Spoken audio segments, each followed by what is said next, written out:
So, to use vertex form, we're going to start with number 1, and you can just start doing this in your journal. We start with our standard form of the equation, y equals x squared plus 16x plus 71. I need to get that to the vertex form of the equation, which is y equals a times x minus h plus k. I also want to find the vertex of h comma k and my axis of symmetry. All right, what would be my first step? We're using our completing the square. Kimia? Subtracting 71 from both sides. Good. So I get y minus 71 equals x squared plus 16x. Now, to complete this square, what do I need to do? Annabella? You need to add 16 squared to both sides. No, we're not adding 16 squared. Arden? Right, 8 squared. How did you get 8 squared? Because 16 is actually what makes it's. So we take that middle term, Yeah, if you we divide it by 2, and then we square it. So that becomes 8 squared, and I get 64. So look what I'm doing. I do mine just a little bit different. I add 64, and I add 64. So now I'm right up on top of everything. And over here, I'm going to clean it up. Y equals negative 71, positive 64 makes negative 7. Equals, and then I'm left with x squared plus 16x plus 64. Okay? Now what would I do? Preston. You can turn x squared plus 16x plus 64 into 8 plus x plus 8 squared. The quantity of x plus 8 squared. I'm very close. What's my last step, Teddy? Add 7 to both sides. I'm adding 7 to both sides. Okay? And I end up with my y's alone. I've got x plus 8 squared, the quantity, plus 7. Now, what's my axis of symmetry? My AOS is what? It's not a point. An axis of symmetry is just where do you draw that dashed line to split the parabola in half? It's the opposite of h. Okay? Yes? For our answer, would it be y equals x minus 8 squared plus 7? No, absolutely not. It's only the vertex and the axis of symmetry are the opposite of h. This is the equation, the actual equation. And the vertex would be, what is the vertex, guys? Negative 8, comma 7. Because this doesn't change, we just have to account for that negative that's built into the equation. The equation is accurate. Yes? Say we were given a problem where like x squared plus 4 equals 6. And x squared. Okay, let's stay with this. Let me finish this. Hold that thought. Okay, yes. Okay, so I know how to do it, but what does the EQ stand for? Equation. Sorry. Okay. So now I'm going to just show you how to graph that, okay? Given the equation, I know the equation now.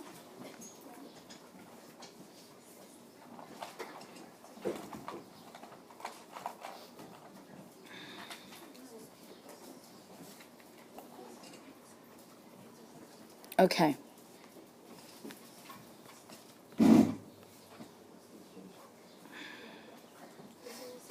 Yeah. Well, I'm going to just show it to you with okay, remember we know how to graph it with standard form, right? You had to find the x. Remember we found it. We found our A, our B, our C. We found our axis of symmetry. X equals negative B plus, negative b over 2a. Then we took that, we substituted x into the equation, found the y, found the vertex, then we found the roots, then we found the y-intercept, and we graphed all those things. Well, if you have it in vertex form, the vertex form is, the equation was y, let's do it in blue, y equals, what was the equation? X plus 8? Squared plus 7. We said our AOS is what? Negative 8. Is negative 8. And my vertex Negative 8, 7. is negative 8, 7. So, what happened? Shh. Shh. Okay. So, I'm going to 1, 2, 3, 4, 5, 6, 7, 8. And I'm writing down my axis of symmetry. That's the line that breaks the parabola in half, not the paragraph. Okay? Now my vertex, look at the equation. Does this open up or down? So my vertex is going to be a maximum or a minimum? That's right. It opens up because my A is positive. Okay, Shaylin, quick, hurry, get it together. Okay, Miranda, turn around, get present. Okay, so now we're doing our vertex. My vertex is negative 8 and then up 1, 2, 3, 4, 5, 6, 7. Are you with me? Now, I'm going to find another point for this parabola. I want to pick an x that's somewhere in here. Not over here. Do you understand? Because that's going to be too wide. Okay, so I'm going to pick something in that general area there. So I know, how about negative 6? Because that's like right about here, right? So I just plug it into the equation. I'm going to plug that into the equation. And I go, let's say when x equals negative 6. So y equals negative 6 plus 8 squared plus 7. Y equals 2 squared plus 7. Y equals 4 plus 7. So what is my y? 11. So the ordered pair here is negative 6, 11. You with me? Yeah. So now I'm going to negative 6 and then up 7, 8, 9, 10, 11. And there's my point. And because this is a quadratic here, now I know I have a matching point 2 units over, and that's enough to really graph it. Connect the points, and there it is.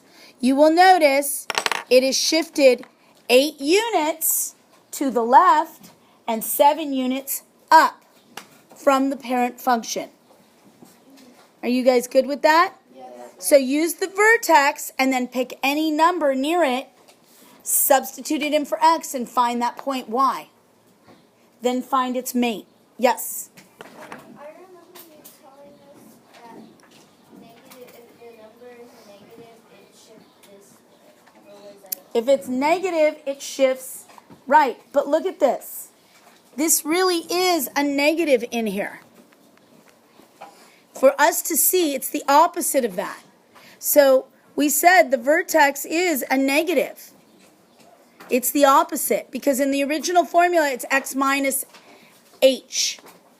So for it to be positive, it's really x minus negative 8. Okay? All right, now I need to show you what happens when we have a lead coefficient. And the lead coefficient we're going to look at, let's do number 4 from the homework. Griffin really wanted to do this one. So y equals, and I will tell you about all the answers here. If you have big numbers for your vertex or your axis of symmetry, it's wrong. And I'll show you the point where you're making the mistake. Okay, y equals, it's 2x squared plus 36x plus 170. So step 1, we get rid of that last term, the c term, minus 170. Minus 170. You with me? Y minus 170 equals 2x squared plus 36x. You should be writing everything I'm writing. Now, I'm going to factor. I'm noticing that everything's is all even on the left side. Now I'm going to factor my GCF out, the 2. And what I'm left with is x squared plus what? 18x equals y minus 170. Now, what am I adding to both sides, Preston? What am I adding to both sides? 81. 81. I am solving by completing the square. I'm not just going with any old random thing I can do. Shh. Okay, what'd you say? What am I adding, Jacob? 81. How did you get that? 18 over 2 is 9. 18 over 2 squared, it's 9 squared is 81. So, now look what I'm going to do. Look carefully here. Notice I'm adding 81 here. But the thing is, really, I'm not adding 81. Let me erase that. Let me put it right here. Plus 81. Plus 81. Okay? Really, what I'm doing is 81. You will notice when I eventually distribute this 2 out, how much is that? It's really going to be a 162. That was the 0 there. A 162. So although I'm adding 81 to that side, I'm adding 162. Right?